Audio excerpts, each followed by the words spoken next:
السلام عليكم، ازيكم يا بنات؟ عاملين ايه؟ انا مروه من قناه جهاز العروسه والعنايه بجمالها. انا كنت صورت فيديو قبل ده عن مشترياتي للمكياج، بس قسمته على جزئين عشان ميبقاش الفيديو طويل. فجربت اول نص الحاجات دي جربتها في الفيديو الاولاني، لو ما شفتوش هتلاقيه قبل الفيديو ده، ولو شفت الفيديو الاولاني فده تكمله الجزء الاولاني.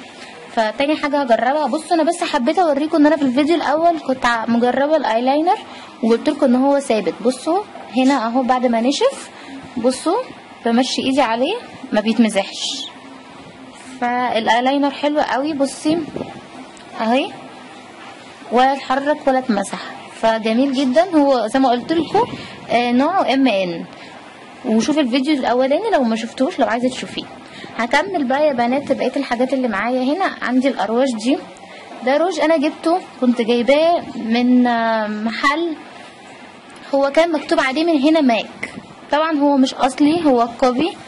فقلت بس قالت لي ده حلو يعني وثابت وتحطيه جميل وكده، فكان مكتوب ماك. طبعا اتمسحت في يوم واحد من بره، اتمسحت، معرفش ده معناه ان جودته مش حلوه اصلا. بصوا هو ده شكله من جوه. بصوا ده هوريكم شكله واجربه لكم. ده لونه، هو لونه ايه؟ فوشيا كده مدي على احمر.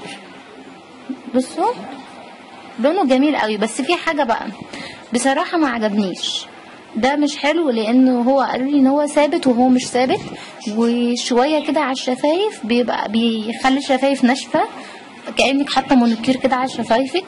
ما عجبنيش، وللاسف انا كنت جايباه ب50 جنيه، فكان سعره غالي. قلت كده يبقى حلو، هو مش غالي قوي بس بالنسبه ان هو كوبي مش اصلي، فما عجبنيش شكله. هو لونه حلو بس لما بحطه على شفايفي ما عجبنيش. فهتلاقي اي روج زي كده مكتوب عليه ماك وهو ب50 جنيه او رخيص كده مثلا بالنسبه طبعا ماك الاصلي او كده، فما تجيبوش لانه مش حلو. ده اول روج. عندي هنا روج تاني كنت جايبه برضو مكتوب عليه ماك، برضو قالت لي ان هو هاي كوبي. ده بقى حلو جدا، ده جربته وبصراحة عجبني وشكله جميل. بصوا هوريه لكم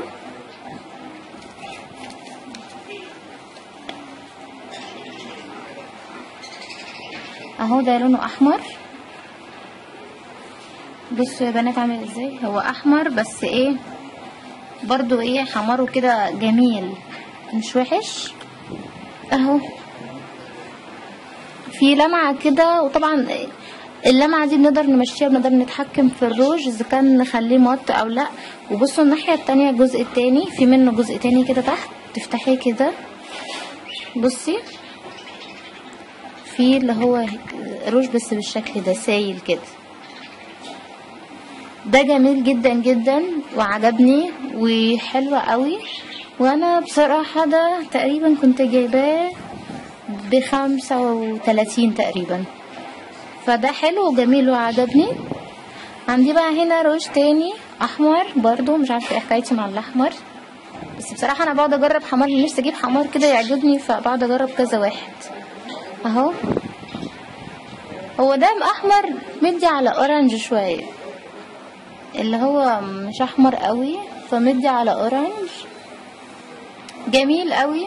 ولما بيثبت بيبقى حلو مش بيخلي الشفايف مقشفه، لا، وبيقعد فتره طويله على الشفايف، ثباته حلو يعني، فجميل برضو. وكنت جايباه ب25، فده حلو عجبني. بالنسبه بقى هنا عندي هنا جبت كحل ابيض. الكحل الابيض ده حلو طبعا لتوسيع العين، بتحطيه جوه عينيكي عشان يوسع عينيكي. ده شكله بصوا تقيل وجميل اهو. ده قلم وبيتبري، كنت جايباه ب7.5، حلو قوي. وجبت هنا دي اقلام كحل، جبت منها اسود، واللون ده هو لون كده ازرق، هوريكم لونه ده اهو. بصوا اللون بتاعه اهو، ده لونه كده ازرق بس لونه حلو قوي. وهنا ده اللون الاسود بتاعه برضو سواده جميل اهو، ده شكله. فالوانهم حلوه قوي. بصوا الازرق فيه كده برونز بيلمع، والاسود برضو بتاعه حلو. كنت جايبه الواحد ب10 جنيه، فجميل جدا وحلو برضو، تنصحكم تجيبوه، ده جميل. عندي هنا قلم، ده قلم روج خشب. بصوا ده لونه نبيتي تقيل جدا وحلو وثابت وتحفه تحفه تحفه. ده انا كنت جايباه ب15 جنيه، حلو جدا ولونه تحفه. بصوا ده اللون اهو، وبيثبت جدا على الشفايف وجميل. عندي هنا الروج ده، بصوا ده يكاد يكون اسوأ روج جبته في حياتي كلها. شايفين الكلام كبير ازاي؟ بس فعلا فعلا وحش. ده انا تقريبا حتى كنت جايباه بوقت يعني من حوالي فترة كده ب8.5، مش غالي بس مقرف، اوعي تجيبيه ابدا. بصي ده شكله من جوه، ومفروض ان هو روج ثابت ماشي. بصي شكله اهو، لونه بينك كده، المفروض ان لونه حلو. انت هتشوفيه في التصوير كده طبعا جميل، وهو اصلا لونه في الحقيقة جميل اهو. او ماي جاد، يلا ما علينا. المهم ان لونه، بصي تحس ان لونه حلو، بس المشكله ان لما بينشف على الشفايف بيخلي الشفايف مشقيقه كانها ارض صحراء ما فيهاش ولا نقطه ميه، فوحش جدا جدا على الشفايف، فاوعي تجيبيه ابدا. ده شكله اهو شبه انبوبه التحاليل كده مقرف قوي، اوعي تجيبيه ده. انا بصي اوعي. فده اهو. عندي بقى هنا الباودر، انا جربت 3 انواع للباودر. بصراحه دي اكتر حاجه كنت محتاره فيها، اختار نوع باودر ايه، وبشرتي تلي مع لون بشرتي وكده، فجربت 3 انواع.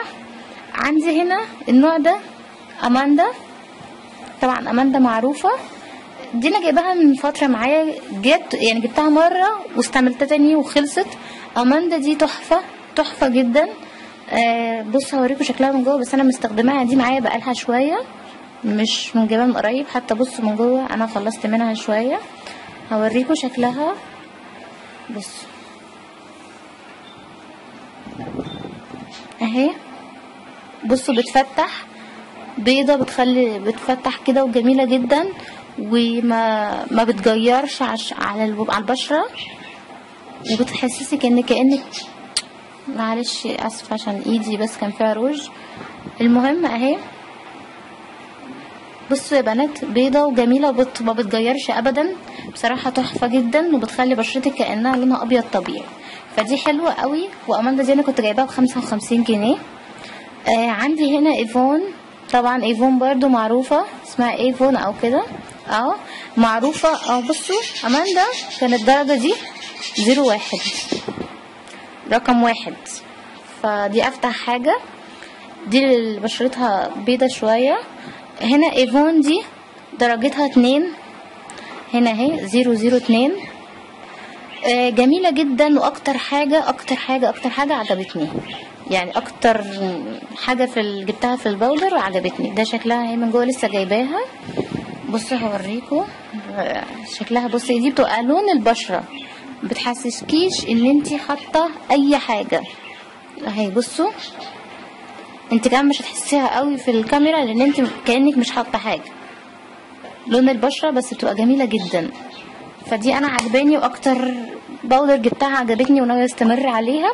كنت جايباها ب65 جنيه.